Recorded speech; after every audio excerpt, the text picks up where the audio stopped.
Hi, this is Victor Andrino. I'm here to show you the OnePlus 5, the latest phone, the latest flagship killer from OnePlus. And I'm here to tell you that, as you see, the outlook, it's not very different from the OnePlus 3. The smartphone is much thinner, it's sleeker, as you see, and the edges, the borders, are much more rounded in order to grip it better. You can notice it's the OnePlus 5 because of the dual camera here, and the rear is aluminum as well. But listen how it sounds. At first I thought it was plastic, but not. No. It's anodized aluminum. It makes the phone much lighter. And it's not noticeable, but the sensor, the fingerprint sensor, is a bit bigger and fast. If you see at the bottom, it has the loudspeaker, probably the loudest I've ever seen in a smartphone. It's great. It's absolutely great. This is good for OnePlus. And the USB Type-C connector, and the headphone jack. The headphone jack's still here. You won't miss it because it's here. Okay, no problem. Okay, in the inside, the processor it uses is the Snapdragon 835.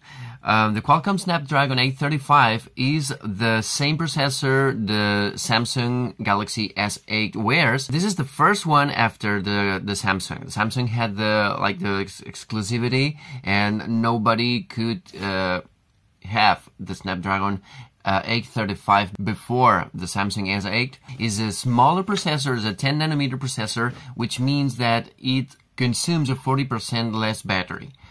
What does it mean? That having a 3300 milliampere battery, which I consider is a bit could be better, and it could be higher capacity battery. In this case, it could be 4000. 4000 is becoming the standard in the next few months, but 3300 battery with a Snapdragon 835 is okay because it doesn't take that much energy from the battery. So, in terms of practical information, does it last the whole day? In my case, it doesn't. I wake up at 6:30 in the morning, and I have to recharge it at about 8 p.m., 8 p.m. It depends on the use I give it. I watch Netflix, for instance, and this consumes battery.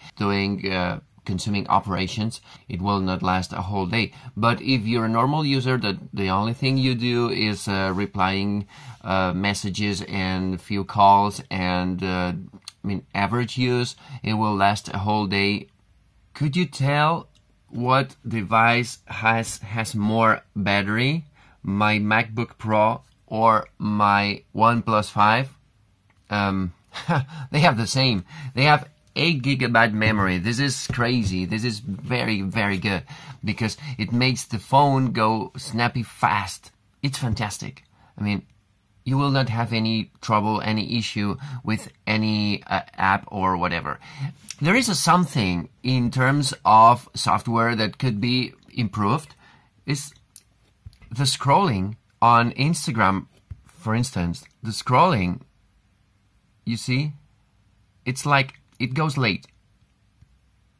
It doesn't respond the way I would like. Okay?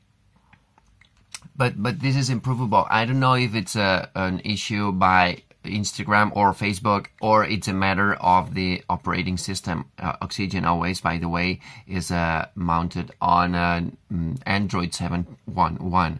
But in terms of performance, I'm proud to say that the Antutu benchmark test gives it the second position in the ranking, in the world rank, only after the iPhone 7 Plus. If you want to see the whole benchmark, you will see it in another video that I captured.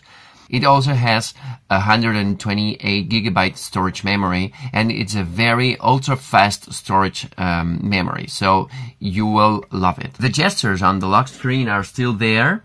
You can still take a picture drawing a circle on it, and it's improved because they have made many more gestures, and even you can customize them, drawing the letter you want and triggering the action you want, choosing from a list they give you. The dual camera is a 16 megapixel one and a 20 megapixel one. The first one is the normal camera that the user takes, and the second one is a telephoto that allows you to double the zoom optically, I presume, and then take in closer pictures and much clearer than ever in any other OnePlus device. There is something else, which is the portrait mode. Portrait mode is like a trendy feature on new smartphones.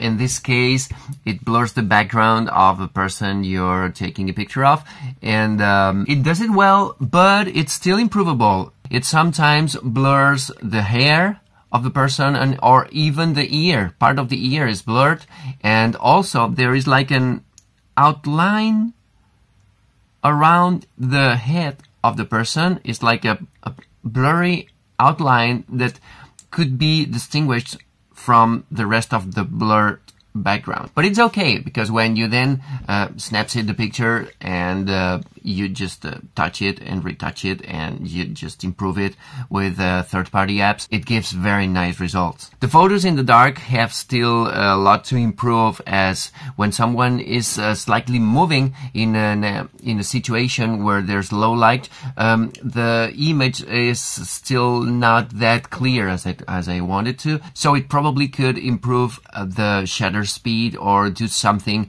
not to have images like when someone is like moving a hand, the shutter speed should be faster in order to not to have like a blurry hand.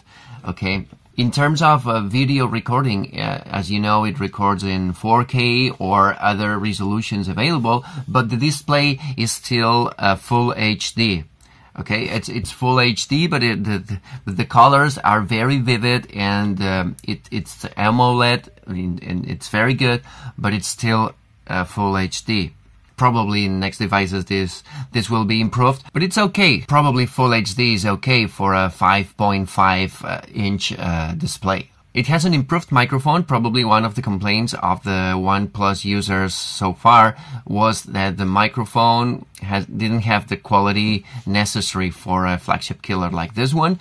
But in this case, there is an improved noise cancelling microphone that gives you clear sound in situations with a very loud ambient, like a concert, for instance. And to show you, let's go to the Sonar Festival, and I'll show you how it sounds during a live performance. Okay, I don't think you'll be able to hear me, because the music's so loud that probably I am speaking to nowhere. But this is the Sonar. This is the Sonar Festival. I'm coming here every year, and it is what you can experience here.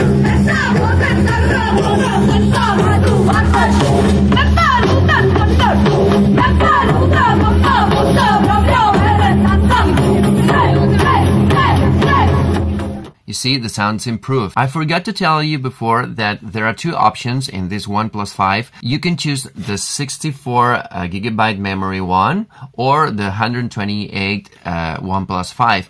The price is $479 for the 64 and $539 for the 128. The prices are stated here, and you know, the problem is that I always recommend and I always suggest everyone to buy a OnePlus if they have the chance. And everyone who asks me, I always answer OnePlus is the best option regarding price and features. But the price is starting to be too high for my friends to buy OnePlus. This means, for instance, that last week a workmate asked me about buying a new phone. I said, OnePlus is the best option, but she told me it was too expensive. Well, here probably would go a warning to the OnePlus guys. Watch out, because if the average smartphone user can't afford buying a OnePlus 5, it will be useless, because the flagship killer will become a flagship itself, and it will be unaffordable for many.